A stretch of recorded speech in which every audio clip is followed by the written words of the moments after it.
आज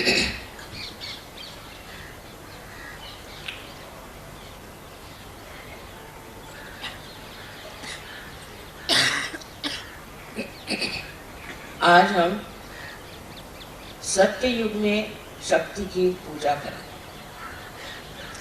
क्योंकि सत्य युग की शुरुआत हो गई है और इसी वातावरण के कारण शक्ति का रूप भी प्रखर हो गया। शक्ति का पहला स्वरूप है कि वो प्रकाशमान, तेजस्वी, तेजपुंज। ये शक्ति जब प्रकट होगी पूर्णतया इस सत्य में, तो हर एक गलत किस्म के लोग सामने उपस्थित हो जाए, उनकी सारी कार्रवाइयां सामने आ जाए। उनकी जो कार्य प्रणाली आज तक चोरी छुपे चल रही थी और उसमें वो मगन थे, वो सब खुल जाए। हर तरह की बुराइयां, वो चाहे नैतिक हो, चाहे मानसिक हो, आतंकवादी हो या किसी तरह की भी, सत्य को पसंद न, ऐसी कोई सी भी संस्था, ऐसी कोई सी भी व्यवस्था बच नहीं सकी, क्योंकि उस पर सत्य का प्रकाश पड़ेगा। इस सत्य के प्रकाश में आप एक शक्ति की विशेष प्रकृति देखिएगा, उसकी एक विशेष आकृति देखिएगा। कारण मैंने आपसे पहले बताया था कि अब कृतयुग शुरू हो गया और इसके बाद सत्ययुग आएगा, और ये भी बता गया था कि सत्ययुग का सूर्य क्षितिज पर आ गया। इसकी प्रचिति आपको मिली, इसका प्रूफ आपको मिली कि सत्य के मार्ग में जो भी असत्य लाएगा वो पकड़ा जाएगा। फिर वो सहयोगी क्यों ना, वो अपने को सहयोगी कहलाता है और गलत काम अगर करता है तो वो बच नहीं सकेगा। उसको आज तक सत्य ने बताया, बचाया, संभाला, उसकी रक्षा कर। लेकिन अब इससे आगे उसमें शक्ति नहीं, सहज में वो शक्ति नहीं है कि वो सत्य के आगे ऐसे लोगों को बचा सके जो सत्य का तमगाले कर सके। सत्य में सबसे बड़ी शक्ति आपसे मैंने कल ही बताया था कि प्रेम की है, परसों। प्रेम की शक्ति सबसे बड़ी। प्रेम का मतलब अहंकार रहित, किसी अपेक्षा के बगैर, किसी भी एक्सपेक्टेशन के बगैर प्रेम का अव्याहत साम्राज्य फैलाना। ये शक्ति कार्य करेगी, किंतु ये जो शक्ति चैतन्य की है वो आपके ही माध्यम से कार्य कर सकती। अगर चैतन्य स्वयं ही इस कार्य को कर सकता तो आज आप लोग सहयोगी नहीं बनते और सहयोगियों की कोई जरूरत भी नहीं रहती। लेकिन आज जो सहयोगियों की जरूरत आप समझ रहे हैं कितनी है, कि सामूहिकता में सहयोगी तैयार हो रहे हैं। इसका कारण यह है कि चैतन्य का वहन, उसका चैनल आप लोग। अब इस वहन करने वाली जो धाराएं हैं उनको समझ लेना चाहिए कि आपको किसी भी गलत काम की ओर नजर तक नहीं उठाना चाहिए, क्योंकि आप स्वयं शक्ति से संचालित हैं। आप में हर तरह की शक्ति वहन हो रही है, तो वही शक्ति आपको शक्तिवान, बलवान, हर तरह से समृद्ध और स्वस्थ बना सकती है। किसी चीज का आलम्बन करने की जरूरत है। जैसे ही आप दूसरे किसी चीज का आलम्बन करेंगे आप गिर जाएंगे। जैसे मैंने देखा है कि बड़े बड़े लोग होते हैं जो अपने को बड़े कहलाते हैं, वो खबर भेजेंगे कि हमें आमाज से मिलना है, हम उनसे स्पेशली मिलना चाहते हैं। कोई स्पेशल विशल होते नहीं है, पर हमको मिल। अब मना करो तो लोग कहते हैं माँ वो बहुत सताए,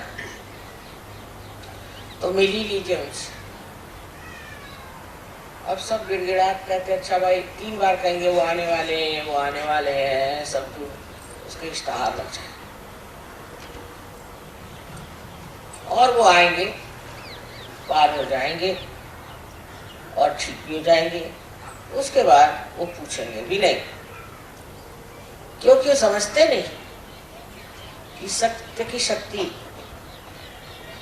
कितनी जबरदस्त है। एक बार अगर आप समझ में आ गए तो बेहतर है कि आप समझ में उतर जाए, नहीं तो बचत नहीं है। हर बार इंसान यही सोचता है कि मेरा क्या फायदा है, समझ में आने से मेरा लड़का बीमार है तो मेरी लड़की बीमार है, तो मेरा फलाना है तो ठिकाना है, तो मेरे पैसे गायब हो गए, तो इनकम टैक्स आ गया, फलाना हो गया, ठिकाना। लेकिन ये सब आफते जो है ये एक साथ आपकी टल है। सबसे पहले तो मनुष्य में अगर समाधान भी नहीं आया तो सहज बेकार है। अब समाधान जब आ जाता है बस बहुत हो गया, अब नहीं चाहिए। कोई गलत काम करने की जरूरत नहीं, कोई से भी ऐसा काम करने की जरूरत नहीं कि जो हानिकारक हो समाज को, दूसरों को, आप्तिष्टों को, किसी को भी हानिकारक कार्य करना सहज के बाद फलित नहीं हो सकता, उसका नुकसान उठाना। हमने देखा बहुत शुरू में बहुत से सहज में ऐसे लोग आए, रुपया बनाया, पैसा बनाया, झगड़े किए, लड़ाई करी, ये करा वो करा, इसके सिवा और कुछ किया नहीं सर, फिर खत्म होगा। क्योंकि सहज की शक्ति ऐसी है कि ऐसे लोगों को पार ढकेले, फिर वो ठीक होकर के वापस आ जाए तो दूसरी बात। जैसे समुद्र में 2 शक्तियां होती, एक शक्ति से तो बाढ़ आती और एक से जो है समुद्र पीछे जाता। इसी प्रकार इस सत्य की शक्ति है जो स्पंदित है। स्पंद का मतलब होता है जो एक बार आकुंचित होता है और एक बार पूरी तरह से खुल जाता है, उस हृदय में ही स्पंद होता है। आदि शंकराचार्य ने वाइब्रेशंस को स्पंद कहा। स्पंद का मतलब है जो एक बार आपको उठाएगा वो दूसरी बार आपको गिरा भी सकता है। ये मैं आपको डराने नहीं पर सूचना दे रही हूँ कि अब अपना वर्तन हमको ऐसा करना चाहिए जिससे हम सहज में अग्रसर हो सके। मैंने परसों कहा था कि नॉर्थ इंडिया में सहयोग बहुत जोरों में फैल रहा है, बहुत जोर, हर जगह जैसे आग लग रही हो, लोग सहज में आ रहे हैं क्योंकि सहज से लाभ बहुत है। तंदुरुस्ती अच्छी हो जाएगी, किसी को धन लाभ हो जाता है, किसी को पुत्र लाभ हो जाता है, कोई न कोई लाभ हो जाता है, किसी का बहुत ज्यादा, किसी का कुछ। किंतु सबसे बड़ा लाभ सहयोग का ये कि समाधान, कि इससे आगे अब कुछ नहीं चाहिए, मुझे और कुछ नहीं चाहिए, मैं सब पा चुका। ये जब स्थिति आपकी आ जाएगी तब सहज समझना कि आप सहज में उतर, और फिर अनायास आपको चाहे या न चाहे सहज आपकी देखभाल करेगा, आपको सर्वथा पूर्णतः संतुष्ट करेगा। आपका समाधान जो है वो 7वें श्रेणी में पहुंचा है। लोग कहेंगे इनको क्या हो गया, ये क्यों इस तरह से निरीक्ष हो गए? इनको क्या किसी तरह का संन्यास मिल गया? तो कोई परवाह नहीं। एक बार हम अमेरिका में गए थे, वहां एक दुकानदार स्त्री थी, उसको हमने जागृति थी तो कहने लगे कि माँ कमाल है। जागृति के बाद मुझे कुछ याद ही नहीं रहता। पहले मुझे हर एक दुकान की हर एक चीज, कौन सा चीज आई, कौन सी चीज गई, क्या मिला क्या नहीं मिला, हर एक बात की मुझे पूरी परवाह रहती थी और हर एक चीज मैं लिख लेती थी। और तो भी मुझे कभी नफा नहीं, हमेशा देखती हूँ तो नुकसान ही होता। जो चीज है वो बिके ना, कुछ हो ये हो। सहज के बाद ये हालत मेरी हो गई कि अब ना तो मैं गिनना जानती हूँ, ना ही मुझे कोई चीज याद है। और देखिए कमाल ये है कि मुझे नफा ही नफा हो, पता नहीं कैसे नफा, कौन मेरा सामान बेच रहा है, कौन खरीद रहा है, कौन पैसे दे रहा है, मुझे किसी भी चीज की खबर नहीं। और इस बेखबरी में ही सब कुछ बना जा रहा है। यानी सहज ने अपने गोद में ले लिया हमसे,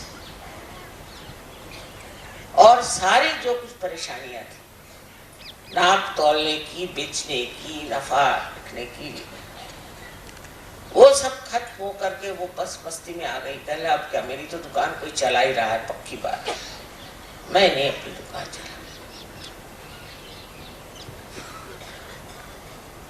और सब चीज इस प्रकार हो जाने से मनुष्य समझ जाता है कि अब मैं समाधान की 7वीं मंजिल पे पहुंच गया। उसको सोचना भी नहीं पड़ता, विचारों से परे ये दशा है। अब इसका कारण ये है कि सहज से पहले हम विचारों पे रहते हैं, हर चीज आप गिनते रहते हैं, हर चीज आप नापते रहते हैं, घड़ी हर बार आप देखते रहते हैं, और हर समय आप देखते हैं कि कुछ न कुछ चूक ही जाता है। बहुत हिसाब किताब रखने पर भी आप देखते हैं कि सर दर्द हो गया, लेकिन कोई फायदा नहीं, क्योंकि सहज में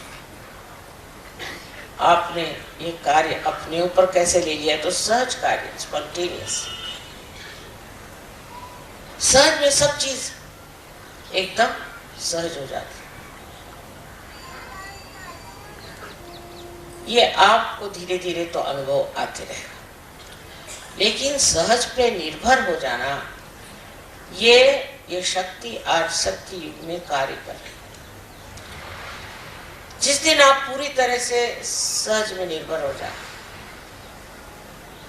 तो सारा ही कार्य, सारा ही आपका जीवन ही सुचारू रूप से पूरी तरह से प्लावित हो जाए और आपको किसी भी प्रकार की दखल लेने की जरूरत नहीं। एक बार हमारे यहाँ चोरी हो गई, हमारी सब साड़ियाँ चोरी हो गई। मुश्किल से एक साड़ी सिल्क की बची, वही पहन करके मैं सारी पार्टी में जाती थी, उसी में जाती थी। हमारे पति भी सोचने लगे कि इनको क्या हो गया, एक ही साड़ी पहनती है। मैंने कहा मेरे पास अभी एक ही है। अब आप लोग इतनी साड़ियाँ मुझे देते हैं कि मैं मना भी करती तो साड़ी पे साड़ी, साड़ी पे साड़ी। तो मैंने कहा कहीं द्रौपदी वस्त्र हरण का अगर इंतजाम करें तो कुछ ठीक हो जाए, क्योंकि ये रखूँ का मैं तो पहनती भी नहीं है सब साड़ी। लेकिन समाधान मिलना यही सबसे बड़ा बख्शीश है। अब समझ लीजिए हमें कोई चीज पसंद आई और उसके लिए हम दौड़ रहे हैं कि हमें ये चीज चाहिए, वो चीज चाहिए, जरूरी चाहिए, उसके लिए मरेंगे, वही चीज लेनी है, हमने वो देखी, हमें पसंद नहीं है, मर मुड़ा के ली, कर्जा लेके ली, चाहे जैसा, और उसके बाद उसके और देखते नहीं, फिर दूसरी चीज की ओर देखने लगे। जो चीज पाई उसी का सुख, उसी को देखना नहीं।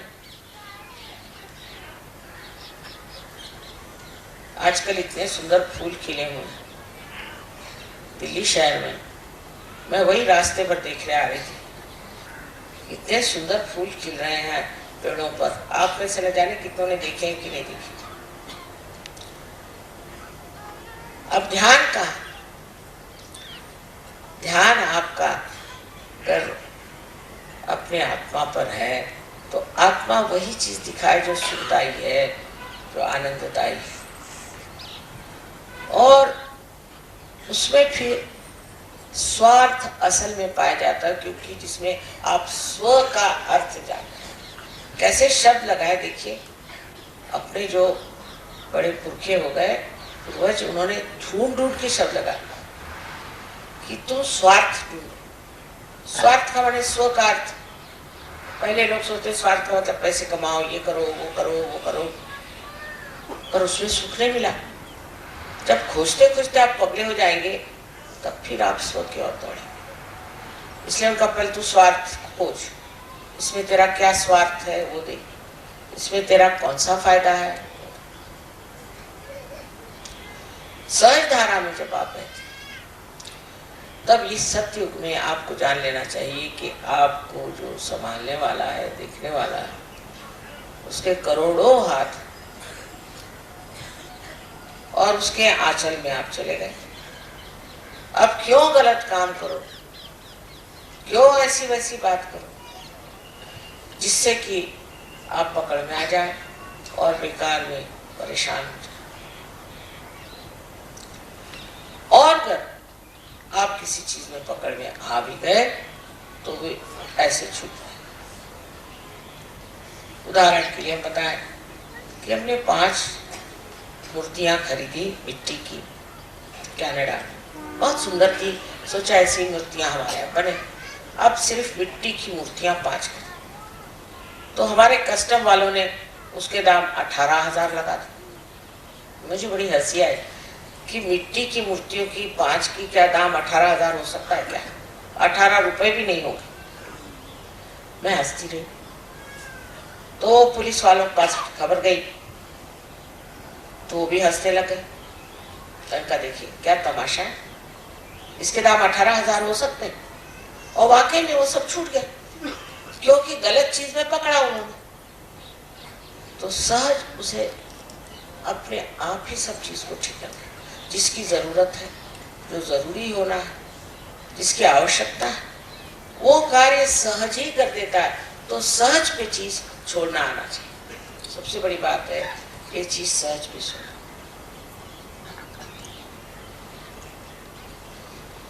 बहुत सी बातों में हम देखते हैं कि लोग बेकार में परेशान, बेकार में परेशान, और इस परेशानी का मतलब ये है कि अभी वो सहज। तो एक तो इस सत्ययुग में जो शक्ति का स्वरूप है वो प्रकाश, और दूसरा सत्य, तीसरा प्रेम, और चौथा मनश्शांति। आप मन की शांति को प्राप्त करें। जो भी होता उसे आप देखते रहे। अगर कोई आदमी विचलित होता है तो वो सहज ही नहीं। आपने कितनों के नाम सुने होंगे, सोक्रेटिस का नाम सुना होगा, ये हजरत निजामुद्दीन साहब का सुना होगा कि इनको तो ये हुआ था कि अगर तुम कल आकर के हमें हमारे सामने सर न झुकाओ तो हम तुम्हारी गर्दन काट देंगे। तो उस शहंशाह की गर्दन कट दी रात। वो किसने काटी? उन्होंने थोड़ी काटी, उनके शिष्यों ने थोड़ी काटी। किसने काटी? किसी ने तो काटी होगी। इस प्रकार हर चीज सहज में, मैंने कहा कि 2 तरफा चलती। जैसे समुद्र में बाढ़ भी आती है और संकुचित भी हो जाता है, उसी प्रकार सहज में भी आप 2 शक्तियों के द्वारा देखे जाते हैं।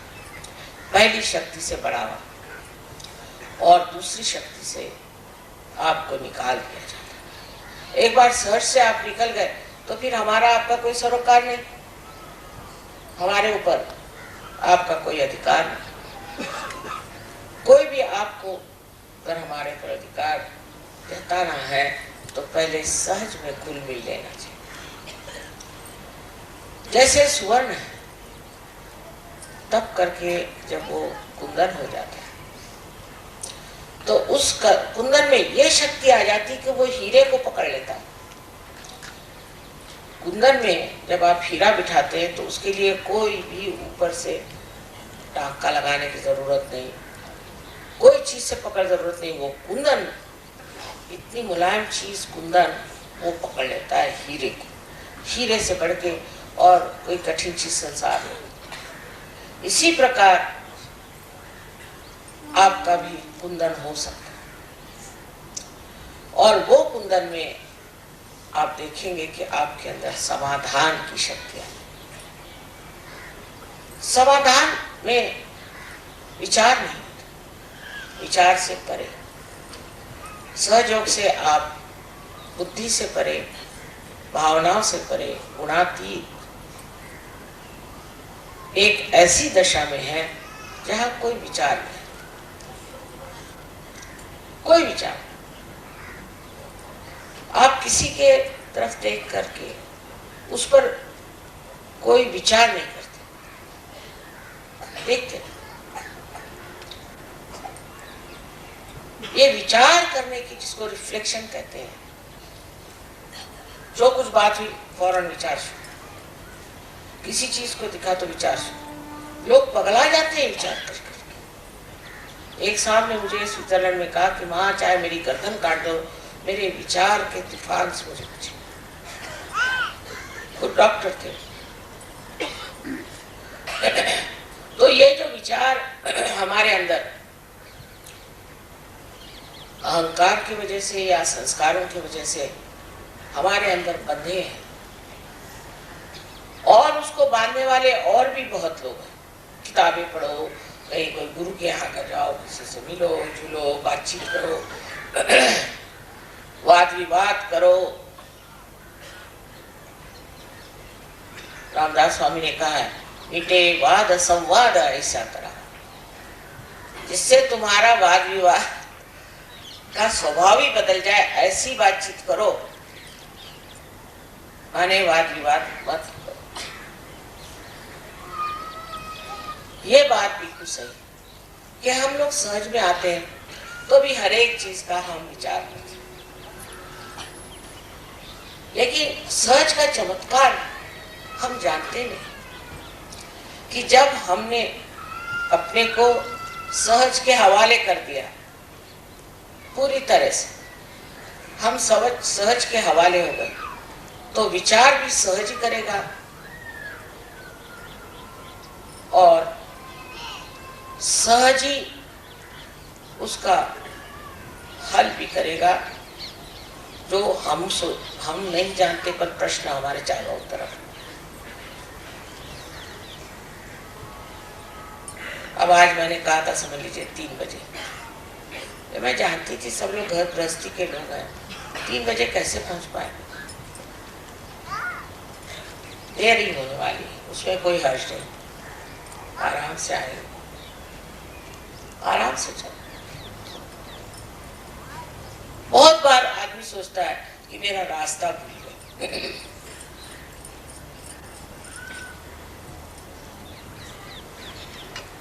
और परेशान है, कहाँ से रास्ता ढूंढूं, किससे पूछूं, क्या करूं, मेरा रास्ता रह गया, ये रह गया। अगर आपका रास्ता खो गया है तो सहज के कारण आपको किसी से मिलना है, या आपको किसी चीज से गुजरना है, या वहां कोई चीज का आपको अनुभव लेना है, इसीलिए आपका रास्ता बना। उसकी चिंता करने कौन सी बात। आखिर आप करने क्या वाले, कोई लड़ाई है, युद्ध है, वहां जा रहे हैं, और युद्ध में भी अगर सहयोगी इच्छा है तो वो युद्ध तो जीत लेंगे, लड़ेंगे बढ़ेंगे कुछ नहीं।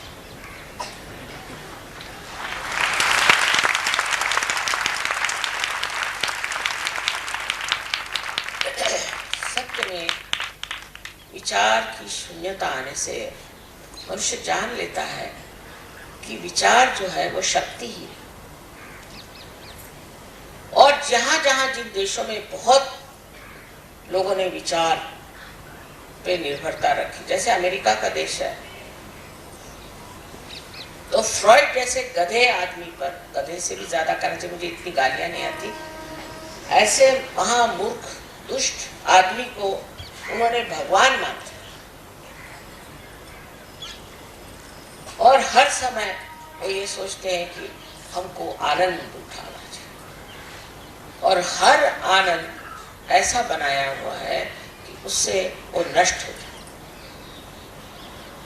हर एक चीज, जो उनकी कोई चीज ऐसी है ये नहीं कि जिसमें नष्टता की भावना नहीं, और जब तक वो नष्ट नहीं होते तब तक वो सोचते नहीं कि उनके आनंद की परिसीमा हो। जैसे उनके खेल देख लीजिए, पहाड़ों पे जाएंगे, वहां स्कीइंग करेंगे और टंगियां टूटेंगी, किसी की किडनी गायब, किसी का कुछ, अब सामने दिखाई दे रहा है पर वहीं जाएंगे। हमारे नसीबी जहाँ रहते थे वहाँ एक चर्च होता था और चर्च के पास एक पब भी था, दोनों साथ। अब जो लोग पब में जाते थे वो देख रहे हैं कि अंदर से लड़खड़ाते हुए लोग आके नीचे जमीन पर गिर रहे, और ये क्यों लगा के अंदर जाते थे कि हमें भी ऐसे बनाओ कि हम भी लड़खड़ाते हैं। यानी विचार से अकल मारी जाती है। ये अकल से जो जो काम किए गए मनुष्य ने, अहंकार, वो सब गलत हो गया। इसी से उनका भोग हम लोग उठा रहे हैं। लेकिन अगर आत्मा के प्रकाश में तो कोई कार्य करता, प्रकाश में कोई सा भी कार्य सुचारू रूप से ही होता है, ठीक ढंग से होता है, समझदारी से होता है। लेकिन ना सूझबूझ ना समझदारी इस विचार में है, क्योंकि इसमें वो चेतना ही नहीं। तो आज जब सत्य का समय आ गया और जब हम सत्य के मार्ग में चलकर, तब पीछे मुड़ के देखने की कोई भी जरूरत नहीं, क्योंकि आपके साथ सबसे बड़ी शक्ति प्रकाश। आप प्रकाश में चले, और प्रकाश भी ऐसा कि जिसमें आपकी छाया नहीं, आगे भी प्रकाश, दोनों तरफ प्रकाश और पीछे भी प्रकाश।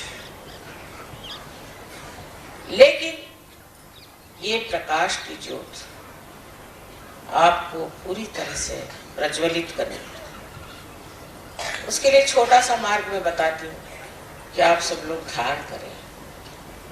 वो भी नहीं होता, विशेषकर स्त्रियों के लिए कहा जाता है कि ये लोग ध्यान में आने, सारा चित्त खाना बनाना, बच्चों में, इसमें उसमें टिपटा। आश्चर्य की बात कि औरतों को तो सबसे पहले ध्यान करना, क्योंकि वो समाज की शक्ति। पहले स्त्री का सबसे बड़ा कार्य यह है कि वो समाज को बनाता, ये नहीं कि वो कोई कहने लगे कि रशिया में औरतें मोटरें चलाती हैं और ट्रेनें चलाती हैं और वो एरोप्लेन चलाती हैं, तो उन्होंने कौन सी बड़ी बारी कमाल कर दी। अपने आदमियों को नौकरी नहीं, आप लोग क्यों चाहते हैं कि मोटरें चलाएं और टैक्सी चलाएं? आपका कार्य समाज को सुव्यवस्थित करना है, समाज को आपको बनाना है, और उसके लिए एक समाधानी वृत्ति, एक सूझबूझ होनी चाहिए। और इस सूझबूझ के साथ एक स्त्री के लिए विनम्रता होनी चाहिए। नम्रता स्त्री में नहीं हो तो वो मर्द हो गई।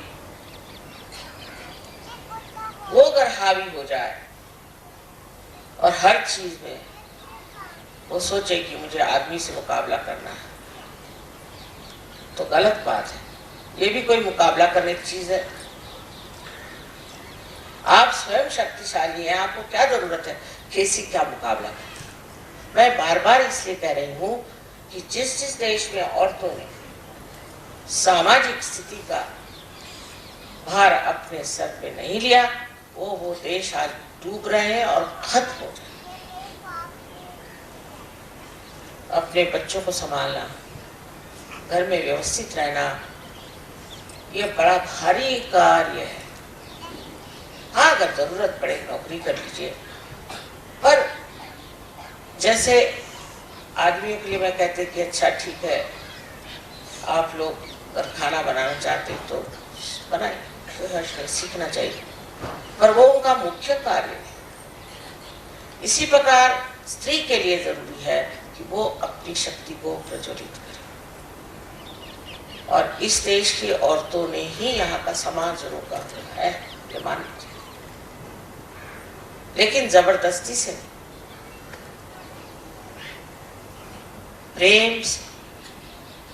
प्रेम से, और वो भी प्रेम निर्वाच्य। इस देश में ऐसी ऐसी औरतें हो गई हैं, कन्यादायी, जिसने अपने बच्चे को युवराज को बचाने के लिए कटवा दिया, ऐसी ऐसी इस देश में औरतें। लेकिन ये इतिहास मात्र है। मैं कभी फॉरेन में बताती हूँ कि पद्मिनी ने 3000 औरतों के साथ जोहार किया, तो वो विश्वास ही नहीं करते, ऐसे कैसे हो सकता है। मैंने कहा थी हमारे देश में ऐसे। आज उन्हीं के बलबूते पर हम लोग आज तक टिके हैं। ये तो जिस तरह का अंधकार इस देश में चला हुआ है, ये कब का खत्म हो गया था। उन्हीं के पुण्याई पर आज हम लोग चल रहे हैं।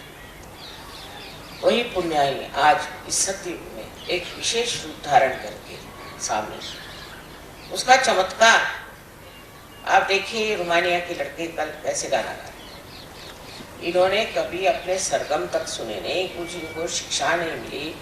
कल वो बता रहे थे बड़े वादक कि साहब इसके लिए तो सालों तपस्या करने पर भी ऐसा हाल नहीं आता, ये कहाँ से कैसे होगा। चमत्कार ही है ना। आपके भी जीवन में सहज के बाद अनेक चमत्कार है, पर तो भी आप अपने विचारों पे ही निर्भर रहे। तो उस पर भी रामदास जी ने कहा है, अल्पधारिष्ट पाए। परमात्मा का तो अच्छा, तेरा थोड़ा सा जो धीर चला है कर, तो जो करना है प्रयत्न। तो सहज में घुलने के बाद एक बड़ी मस्ती है, बहुत बड़ी मस्ती। जब मस्त हुए फिर क्या बोले, उस मस्ती में आ जाए। फिर इसका मतलब ये नहीं कि आप पागल जैसे बोले, इस मस्ती में आप कर्तव्य परायण हो जाते और उसके लिए आपको शक्ति मिलती। अगर आप शक्ति चाहते हैं तो उसके लिए सबसे पहले सहज में आप पूरी तरह से सब दुनिया भर की चीज छोड़िए। आप किसी को पैसा चाहिए, किसी को सत्ता चाहिए, किसी को ये चाहिए, किसी को वो चाहिए। जिसने कह दिया मुझे कुछ नहीं चाहिए, अब हो गया, चाहत सब खत्म हो गई, तब फिर परम चैतन्य सोचता है अच्छा तेरी चाहत मैं पूरी करूं। फिर उसकी चाहत आपकी चाहत, वो ऐसे ऐसे चमत्कार करेगा कि आप हैरान हो जाएंगे। हमने तो सोचा भी नहीं ये कैसे होगा, ये कैसे बन गया। दुनिया भर की आफतें और दुनिया भर की परेशानियां दूर हो जाती, फिर आपको मांगने का कुछ नहीं रह जाता, मांगने का कुछ नहीं रह जाता, फिर आप देने वाले हो जाते, सिर्फ देने वाले। मांगने का क्या,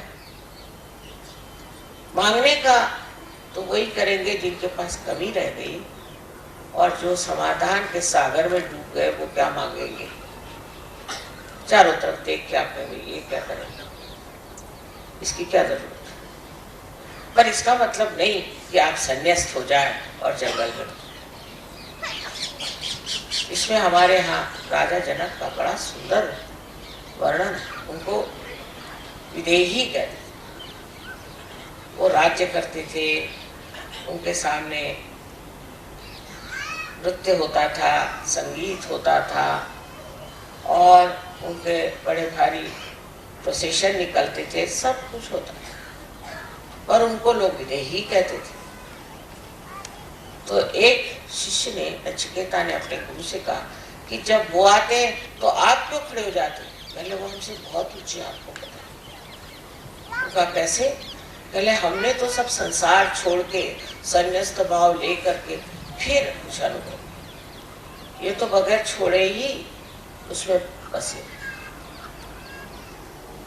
तो छोड़ने का है क्या? अगर आपने पकड़ा है तो आप कहेंगे कि मैंने इसे छोड़ा, उसे छोड़ा, उसे छोड़ा, पर जब पकड़ा ही नहीं तो छोड़ेंगे क्या? वो पकड़ हमारे अंदर जो विचारों से, चाहे संस्कारों के कारण और अहंकार के कारण अगर जाती नहीं है तो इसका मतलब अभी आप सहज में उतरे नहीं।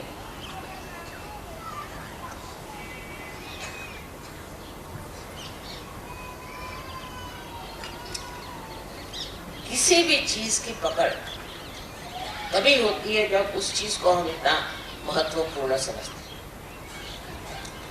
आत्मा की कोई पकड़, वो तो देने वाला है, वो तो प्रकाश चारों तरफ फैलाने वाला है, वो शक्ति देने वाला है। ऐसी शक्ति कि उस शक्ति से लोग अभिभूत हो जाए, पूर्णतया उसमें एकाकारिता प्राप्त, इतना प्रेम, इस सब संघर्ष खत्म हो। एक साहब मुसलमान अल्जीरिया के थे, तो उनके माँ बाप ने कहा कि हम हज करने जा रहे, तो कहले फिर लंदन जाओ। तो मैं लंदन कैसे? क्या तो हज तो लंदन में आ गया। तो अच्छा, हाँ कहले वहीं जाकर के तो मैंने पाया। वो लंदन आए दोनों मियाँ बीवी, और कहले हमारे लड़के ने बताया कि हज लंदन आ गया, तो हम तो यहाँ चले आए। अब ये समझ और बूझ की बात उस एक लड़के में आई, और उसके माँ बाप ने कहा कि हम तो आ गया। तो मैंने कहा कि तुमने उसकी बात क्यों मान ली? कहले बहुत ही समझदार लड़का, उसमें इतना परिवर्तन हो गया कि हमें विश्वास ही नहीं होता कि कैसे ऐसे हो गया लड़का।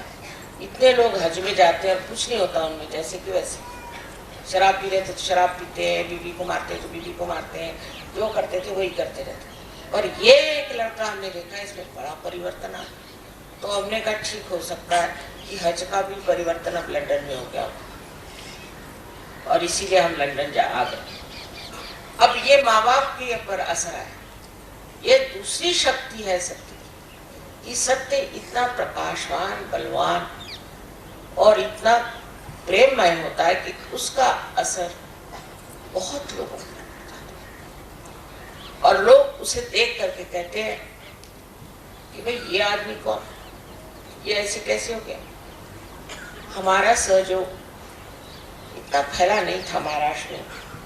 एक साहब सहज में है, बड़े जब अब नहीं रहे हो, तो वो कलेक्टर की कोई बात काम होगा कलेक्टर के ऑफिस में, वो आराम से बैठे, कोई कहे हमें जाना, पहले उनका जाओ उसमें जाना, बैठे आराम से। उसके बाद उनको अंदर बुलाया, तो कहा भाई तुम इतने आराम से बैठे हो, करना क्या? सबको जल्दी थी, मुझे कोई जल्दी नहीं, मैं बैठा था आराम से, ध्यान लगा। महाराष्ट्र में तो गुरु की बड़ी महत्ता। कहले आपके गुरु कौन? कहले वो मैं नहीं बताऊं। नहीं बताना ही पड़ेगा। फिर जब वो घर गए तो उनके पीछे पीछे 4-5 लोग लगे। उनसे कहा आप बताइए आपके गुरु कौन है, नहीं तो हम आपको छोड़ेंगे। तब फिर उन्होंने मेरा नाम उनको बताया। वो फिर सहयोग में आए। जब मैं वहां गई राउरी में, तो देखा कि आग लगी हुई थी। बहुत प्रेम, मैंने कहा इतने लोग सहयोग में कैसे आए? एक आदमी की वजह से, एक आदमी के चरित्र की वजह से, उसके बर्ताव की वजह से। कोई देखने बड़े खूबसूरत नहीं थे, कुछ नहीं थे, पर उनकी जो तेजस्विता थी, उस तेजस्विता से उन्होंने चमका दिया। तो ये भी कहना आज कि हम क्या कर सकते हैं, ऊपर से सब सड़ गया देश, उसमें सत्यानाश हो गया, खराबी। एक आदमी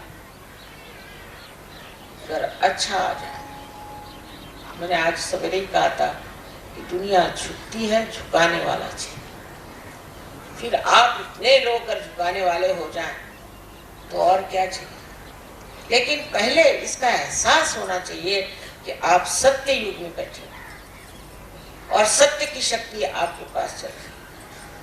कोई किसी चीज की गरज ही नहीं है, सब चीज अपने आप घटित हो जाए। किसी को समझ ही नहीं आता कैसे हो जाता है।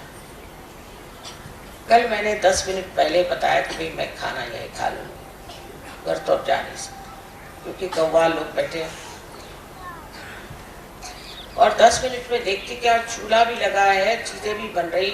वो लोग खुद हैरान हो गए कि माँ 5 मिनट पहले लोग यहाँ, और ये सब हो कैसे गया, कुछ समझ में नहीं आया। स्पॉन्टेनियस उनका नाम, मैंने कहा वही हो गया स्पॉन्टेनियस। कैसी कौन सी चीज हो जाए एकदम से,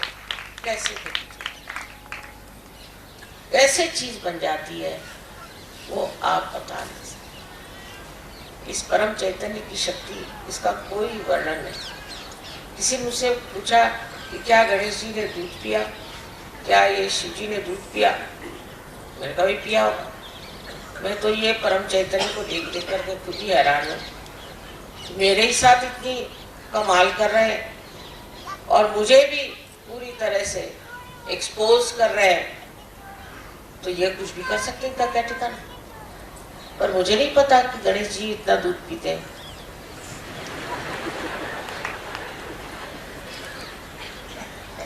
बहरहाल, तो अब चीज पे आश्चर्य करने के सिवाय और कुछ रह गया। जैसी जैसी बातें हो रही हैं आप देख रहे हैं, उस पर भी आप अपने ऊपर निर्भर है तो ठीक है, चल ले। आप मान लीजिए कि आप सत्य युग में उतर आए और ये शक्ति 1000 तरह से आपको प्रकाशित करेगी, 1000 तरह से। न जाने कितने आपके अंदर के गुण खिल सकते हैं, और आप सिर्फ एक शब्द जो शिरडी साईनाथ ने कहा था कि सबूरी की जरूरत है, पर ये सबूरी भी सोच समझ के नहीं, अच्छा सबूरी करो ऐसे कहने की जरूरत नहीं। ये सबूरी जो है ये एक स्थिति है, उसमें सब कुछ आता है। एक स्थिति है, उस स्थिति में अगर आप उतर गए तो किसी को कहने की जरूरत नहीं, किसी को बताने की जरूरत नहीं, वो अपने आप ही सब कुछ घटित हो जाए। ऐसी ऐसी बातें कि जो सोच भी नहीं सकते ऐसे घटित हो। इसके अलावा एक बात और विशेष कि आप इस भारतवर्ष में पैदा, बहुत बड़ी बात। पूर्व जन्म के अनेक अनेक पुण्यों के कारण ही इस योग भूमि में आप पैदा, और इसी में सत्ययुग पहले आएगा और दुनिया देखेगी कि सत्ययुग क्या चीज है, इसका चमत्कार।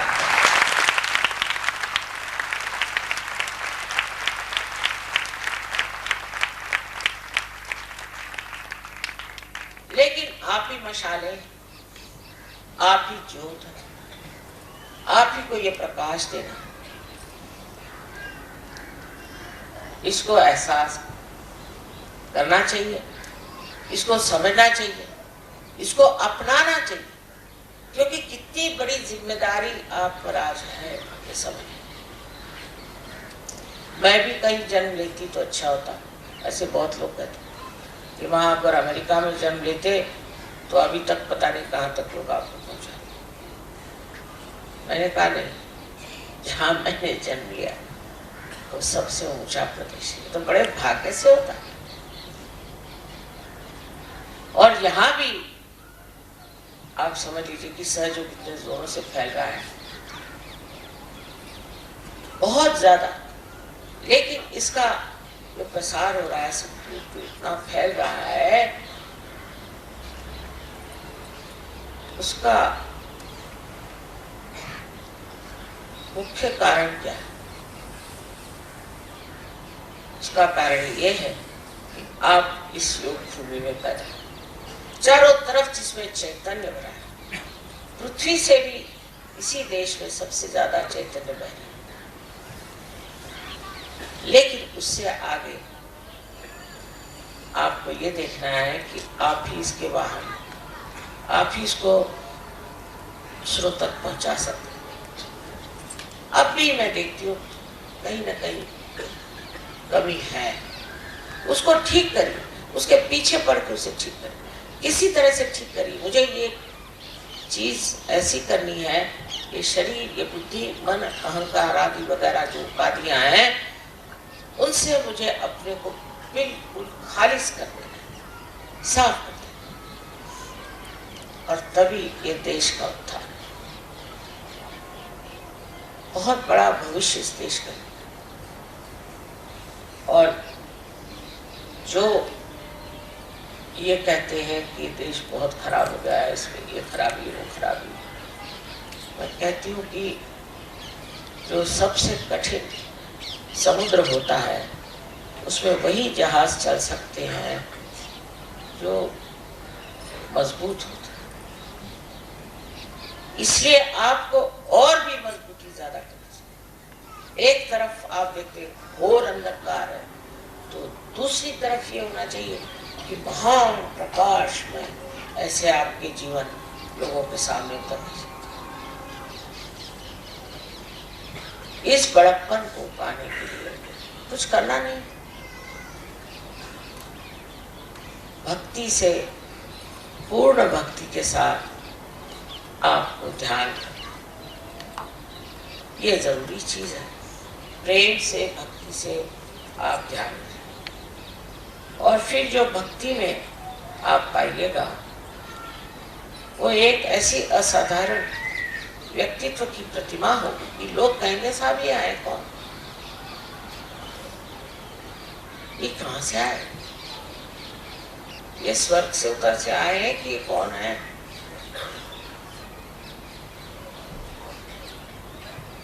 यही आज क्षमता आप रखते हैं, यही आपका पोटेंशियल है।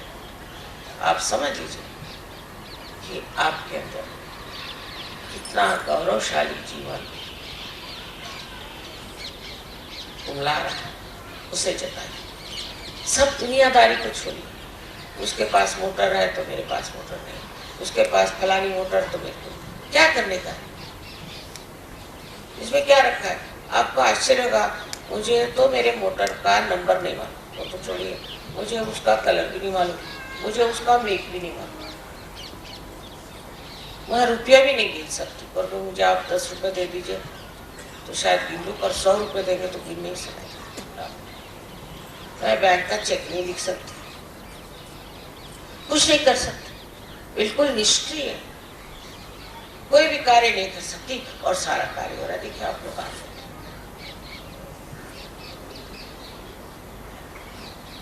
इसकी सूझबूझ अगर आपके अंदर जग जाए तो आप अपने को अंदर से सफाई कर, चक्र साफ करना, ध्यान, और इससे ही सारे दुनिया का उद्धार, जो मैं कह रही हूँ बार बार इसी भारतवर्ष से होना है, उसकी दारोमदार आप लोग। तो आज के इस शुभ अवसर पे आप मन में सत्य के रास्ते पे खड़े हो, सब देखिए कितना चमत्कार। और अगर आप इस रास्ते पे नहीं है तो सत्य आपकी मदद कैसे करेगा। अगर आप गली कूचों में घूम रहे हैं या इस ट्रैफिक में फंस रहे हैं तो सत्य आपकी कैसी मदद करेगा। इसलिए आप आज निश्चय करें कि हम इस देश का भाग्य उज्जवल करें, अपने चरित्र से और अपने सहज शक्ति से। इतना कर आप अपने अंदर संभालें और सारी गलत बातें छोड़। अब हम जैसे बहुत सारा सामान लाए, सबको प्रेजेंट देने थे, सब सहयोगियों को प्रेजेंट अधिक, तो कस्टम वालों को दिखाई नहीं, उनको दिखाई नहीं दिया कुछ, तो सोचते कुछ है ही नहीं।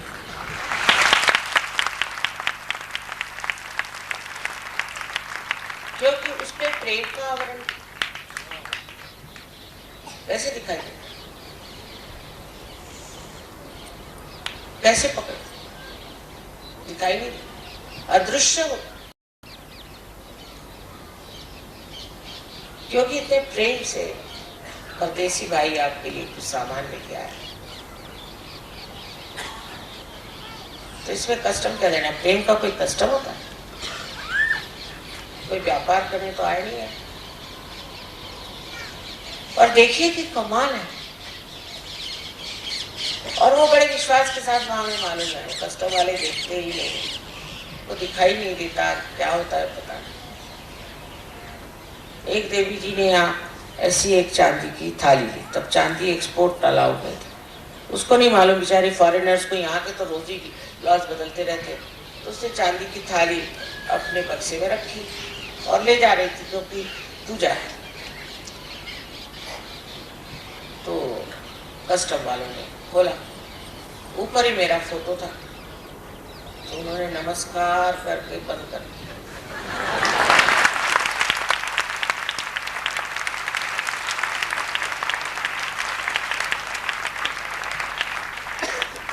इसी आदान प्रदान से हमारे सब प्रॉब्लम सॉल्व होंगे।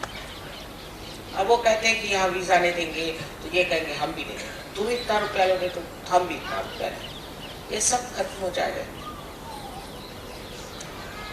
एक दिन ये सब खत्म होना है, क्योंकि सब हम एक ही हैं, ये सारा विश्व एक है, लेकिन मनुष्य के दिमागी जमा खर्च से ये अलग अलग बन गया। यही बात धर्म की है, यही बात हर एक चीज की है कि दिमागी जमा खर्च से इंसान अलग अलग इसमें बट गया। और सहयोग सब का एकत्रीकरण ही नहीं है, सिर्फ समन्वय ही नहीं है, और समग्रता है। सबके तत्व को एक साथ बांधने वाली ये शक्ति आज चलायमान है, उसका आप सब लोग उपयोग करें, क्योंकि ये आप ही के अंदर से प्रकटित होता है। आप सबको अनंत